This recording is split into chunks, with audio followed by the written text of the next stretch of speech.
बुलेटिनच्या सुरुवातीलाच महत्त्वाची बातमी आहे। बदलापूरच्या माजी नगराध्यक्षांचं पेढे वाटप हे वादात सापडताना दिसतंय। ॲट्रॉसिटी प्रकरणामध्ये वामन म्हात्रे आरोपी आहे। आरोपी वामन म्हात्रेनं या ठिकाणी पेढे वाटलेले आहेत। महिला पत्रकाराचा विनयभंग केल्याचा म्हात्रेवर आरोप आहे। अक्षय एन्काउंटर नंतर वामन म्हात्रेचं पेढे वाटप पाहायला मिळतंय। अत्याचाराचा निषेध व्यक्त करण्यात येतोय। आंदोलनावेळी हा निषेध व्यक्त होत असताना म्हात्रेंवर विनयभंगाचा गुन्हा दाखल झालेला होता। पत्रकार मोहिनी जाधव यांच्या संदर्भात आक्षेपार्ह वक्तव्य करण्यात आलेलं होतं। वक्तव्यानंतर वामन म्हात्रेंवर गुन्हा दाखल झालेला होता। विनयभंग आणि ॲट्रॉसिटी प्रकरणात म्हात्रेंना अटकेपासून अंतरिम संरक्षण देखील देण्यात आलेलं आहे।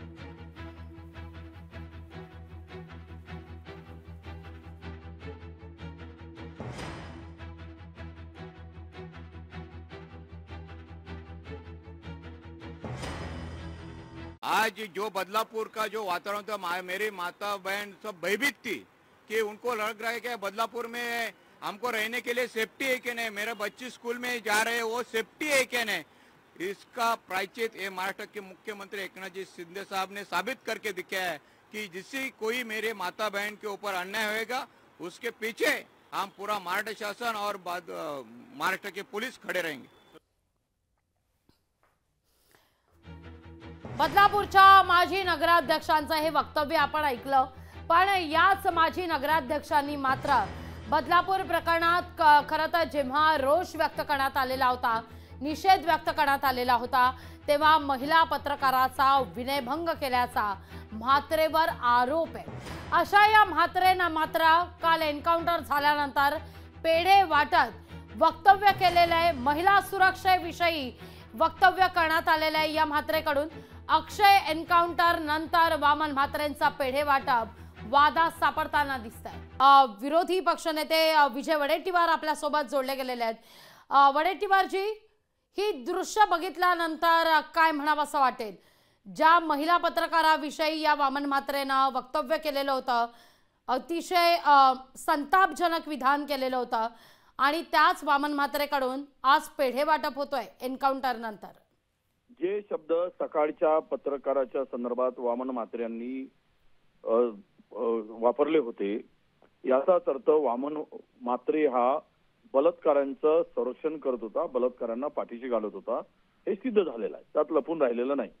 आणि हा व्यक्ती ज्यावेळेस पेढे वाटतो त्यावेळेस असं वाटतं की ज्यांच्यावर विनयभंगाचा गुन्हा दाखल आहे असा व्यक्ती, जो महिलांच्या संदर्भात अभद्र बोलतो, महिलांचा अपमान करतो आणि बलात्कारांचा संरक्षण करायची भूमिका स्वीकारतो, हा असा किळसवाना प्रकार महाराष्ट्राने कधी बघितला नाही।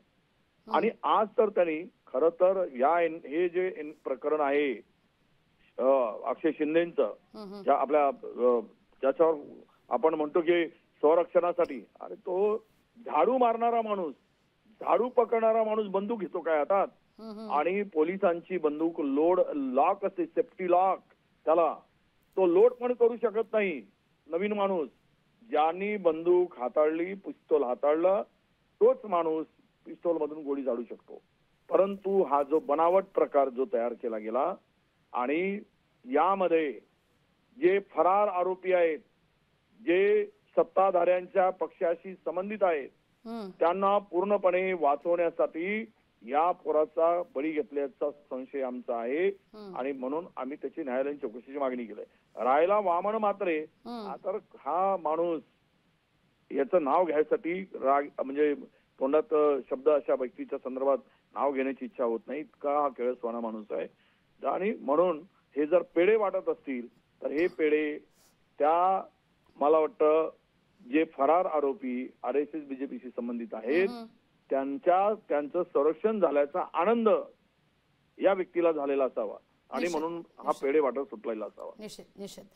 वडेट्टीवारजी, धन्यवाद आमच्याशी संवाद साधला त्याबद्दल। लोकशाही मराठी ऐका, पहा, जागरूक रहा।